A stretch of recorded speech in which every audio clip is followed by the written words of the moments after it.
शोहरत की बुलंदी भी पल भर का तमाशा है। शोहरत की बुलंदी भी पल भर का तमाशा है। जिस डाल पे बैठे हो वो टूट भी सकती है। सलाम, नमस्ते, सत श्री अकाल। मैं हूं आपके साथ हर्षिता मिश्रा और आप देख रहे हैं टाइम्स मेल। हमारे देश में सत्ता और नेता अपना वजूद कायम रखने के लिए कुछ भी कर सकते हैं, कुछ भी बोल सकते हैं, कुछ भी कर गुजरने का दावा कर सकते हैं। लेकिन क्या कभी आपने ये सोचा है कि देश की आवाम को खुश कराने का तरीका क्या हो सकता है? हमारे देश की जरूरत है रोटी, कपड़ा और मकान। लेकिन रोटी, कपड़ा और मकान की जरूरत बस एक रोजगार से पूरी हो जाएगी? तमाम ख्वाहिशें पूरी हो जाएंगी अगर इंसान के पास एक नौकरी हो, दो वक्त की रोटी कमाने का जरिया हो। लेकिन मोदी जी के राज में भारत जब से विश्व गुरु बना है तब से ही रोटी, कपड़ा और मकान की जरूरत खत्म हो गई। ऐसा नहीं है कि मोदी जी ने दोनों हाथों से जनता पर खजाने लुटाने का काम शुरू कर दिया हो। पीएम मोदी और उनकी पार्टी ने जनता को उनके मुद्दों से भटकाकर सारा ध्यान शमशान और कब्रिस्तान पर लगा दिया। जनता पूछती है रोटी कहां है तो बीजेपी कहती है हिंदू खतरे में है। जनता पूछती है सिर पर छत नहीं है तो नेताजी कहते हैं हिंदू खतरे में है। बेरोजगार नौकरी मांगते हैं, नेताजी कहते हैं अभी हिंदू बहुत खतरे में है। और मोदी जी कहते हैं पकोड़ा तलने की आदत डाल लो। यानी हमारे देश में हर सवाल का जवाब बस हिंदू और मुसलमान पर आकर टिक जाता है। जनता के तमाम मुद्दे एक तरफ और सत्ता के मठाधीशों की बेकैती एक तरफ। कुछ ऐसा ही हाल बीजेपी के रामराज वाले सूबों का है। लेकिन हरियाणा की खट्टर सरकार ने खुद को कई बार और हर बार खटारा साबित कर दिया है। हरियाणा में मुसलमानों की जमीनों पर दबंगों का कब्जा है। मुस्लिम वक्फ बोर्ड की ज्यादातर जमीनों पर दूसरों का कब्जा है। हरियाणा में नमाज पढ़ने के लिए मस्जिदें भी कम पड़ रही हैं। लोग अब खुले में जुमे की नमाज पढ़ने के लिए मजबूर हैं क्योंकि उनकी जमीनों पर अवैध कब्जे को सरकार नहीं हटा रही है। प्रशासन ने खुले में जुमे की नमाज पढ़ने की इजाजत भी दे रखी है, लेकिन विश्वगुरु भारतवर्ष के पुरोधाओं के नथुने फूल रहे हैं। बीजेपी और तथाकथित हिंदूवादी संगठन गुरुग्राम में जुमे की नमाज का विरोध कर रहे हैं। कई बार इन नफरत के पुजारियों ने हिंसक प्रदर्शन करने की कोशिश भी की है, लेकिन ऐसे लोगों को सत्ता और प्रशासन की खुली छूट हासिल है। जब जब मुसलमानों ने नमाज पढ़ने की कोशिश की तब तब इन दंगाइयों ने नमाज की जगह पर कुछ ना कुछ कार्यक्रम आयोजित कर दिया ताकि जुमे की नमाज ही ना हो। अब हालत यह है कि इन दंगाइयों के आगे सत्ता और पुलिस मुजरा कर रही है। लेकिन अब हरियाणा की खट्टर सरकार और उनके अधिकारियों पर सुप्रीम कोर्ट का हंटर बरसने के लिए तैयार है। सत्ता के आगे बिछ जाने वाले और नेताओं की चरण वंदना करने वाले बड़े बड़े अफसरों का अब पसीने छूटने वाले हैं, क्योंकि इस मामले की सुनवाई देश की सबसे बड़ी अदालत करने जा रही है। सुप्रीम कोर्ट में सुस्त, काहिल, निकम्मे और भ्रष्ट अफसरों को नापने की तैयारी हो गई है, जिसके बाद से ही सत्ता और नफरत के पुजारियों में खलबली मच गई है। कई अफसर तो अभी से नेताओं के चक्कर लगाने लग गए। आखिर कैसे सुप्रीम कोर्ट पहुंच गया जुमे की नमाज का मामला? आखिर कैसे नफरत के पुजारियों की आई शामत? आखिर कैसे अब दबंगाइयों पर चलेगा सुप्रीम कोर्ट का हंटर? आखिर कैसे फजीहत में फंस गई हरियाणा की खट्टर सरकार?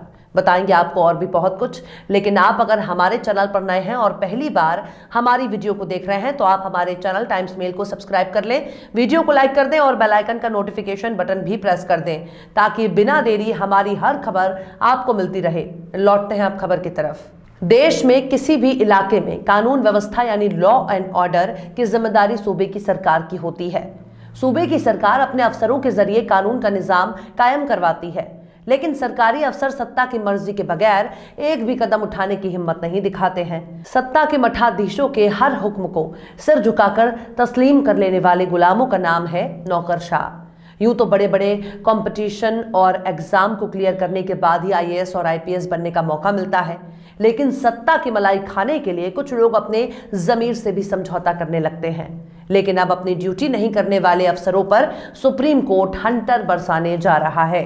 दरअसल जुमे की नमाज मामले में हरियाणा के अफसरों पर अवमानना की याचिका पर सुप्रीम कोर्ट बहुत जल्द ही सुनवाई करने के लिए तैयार है। इस मामले पर चीफ जस्टिस ने कहा कि वो मुनासिब बेंच के सामने केस को लिस्ट करेंगे। इस मामले को सुप्रीम कोर्ट तक पहुंचाने का काम किया है पूर्व राज्यसभा सांसद मोहम्मद अदीब ने। मोहम्मद अदीब ने हरियाणा के अफसरों पर अवमानना की कार्यवाही के लिए ये याचिका दाखिल की है। इस मामले में सुप्रीम कोर्ट की वकील इंदिरा जयसिंह ने जल्द सुनवाई की मांग करते हुए कहा कि सांप्रदायिक घटनाओं पर लगाम लगाने में नाकाम हरियाणा के अफसरों के खिलाफ अवमानना की कार्रवाई होनी चाहिए। इंदिरा जयसिंह ने कहा कि ये केवल समाचार पत्र की खबरों पर आधारित नहीं है, हमने खुद शिकायत की है, हम एफआईआर दर्ज करने के लिए नहीं कह रहे। इस अदालत ने ही कई उपाय सुझाए हैं। मोहम्मद अदीब की सुप्रीम कोर्ट में दाखिल की गई याचिका में हरियाणा के अफसरों पर अवमानना की कार्रवाई की मांग की गई है।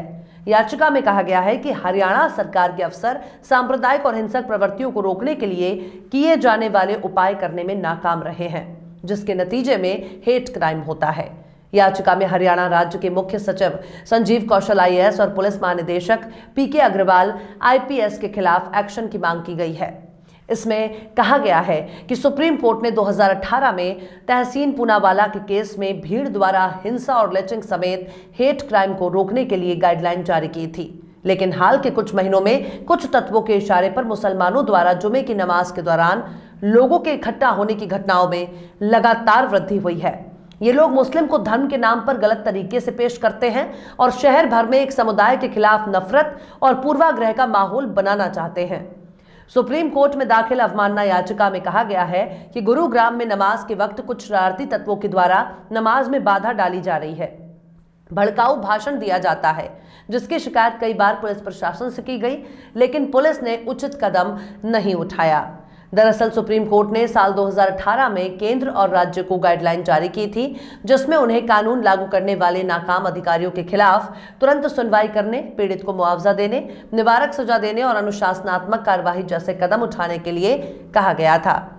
सुप्रीम कोर्ट की गाइडलाइन में कहा गया था कि राज्य हर जिले में एक वरिष्ठ पुलिस अधिकारी को नोडल अधिकारी के तौर में नामित करेंगे, जो पुलिस अधीक्षक रैंक से कम का नहीं हो। यह अधिकारी भीड़ द्वारा की जाने वाली हिंसा और पीट कर हत्या की घटनाओं को रोकने के लिए कदम उठाने के लिए कार्यबल का गठन करेंगे, जो एक डीएसपी रैंक के अधिकारी के निर्देश के तहत काम करेगा। गाइडलाइन में सुप्रीम कोर्ट ने यह भी कहा था कि कार्यबल ऐसे लोगों के बारे में खुफिया जानकारी जमा करेगा जिनके ऐसे अपराध करने की आशंका है या जो नफरत फैलाने वाले भाषणों, भड़काऊ बयानों और फर्जी खबरों को फैलाने में शामिल हैं। वहीं दूसरी तरफ राज्य सरकारें उन जिलों, उपमंडलों और गांवों को तत्काल पहचान करेंगी जहां हाल के दिनों में भीड़ द्वारा पीट कर हत्या करने और हिंसा की घटनाएं सामने आई हैं। तो इस चीज को आप आम भाषा में इस तरह से समझ लीजिए, कानून व्यवस्था बनाए रखने के लिए अफसरों के हाथ में ताकत दी गई है।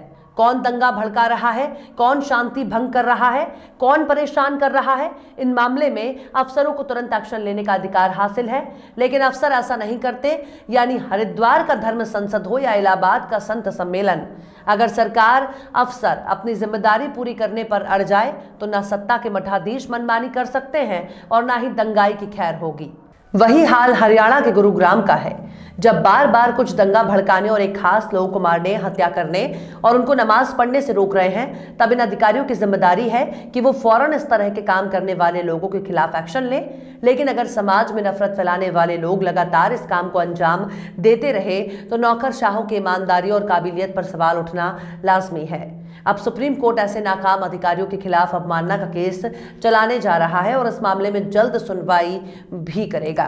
बहरहाल चलते चलते आखिर में गुलाम मुर्तजा राही ने भी क्या खूब फरमाया है, दूसरा कोई तमाशा ना था जालिम के पास, दूसरा कोई तमाशा न था जालिम के पास, वही तलवार थी उसकी, वही सर था मेरा।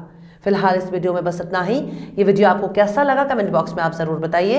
वीडियो पसंद आए तो लाइक करें। हमारे वीडियो लिंक को फेसबुक, ट्विटर, व्हाट्सएप पर अपने रिश्तेदार, यार, दोस्तों को भी शेयर करें और बेबाक, निष्पक्ष, स्वतंत्र पत्रकारिता को सपोर्ट करने के लिए आप हमारे यूट्यूब चैनल टाइम्स मेल को जरूर सब्सक्राइब करें और हाँ, बेल आइकन की घंटी वाली बटन भी आप जरूर दबा दें ताकि आपको हमारे आने वाले नए वीडियो की नोटिफिकेशन फौरन ही मिल जाए। फिर मिलते हैं किसी और वीडियो में एक नई खबर के साथ। हर्षिता मिश्रा को दीजिए इजाजत। जय हिंद। तो देख लिया आपने हमारे इस वीडियो को। हमें उम्मीद है कि आपने हमारे वीडियो को लाइक किया होगा और दूसरों को भी शेयर किया होगा। अगर अभी तक आपने हमारे चैनल टाइम्स मेल को सब्सक्राइब नहीं किया है तो जल्दी से सब्सक्राइब कर दें और बेल आइकन भी प्रेस कर दें।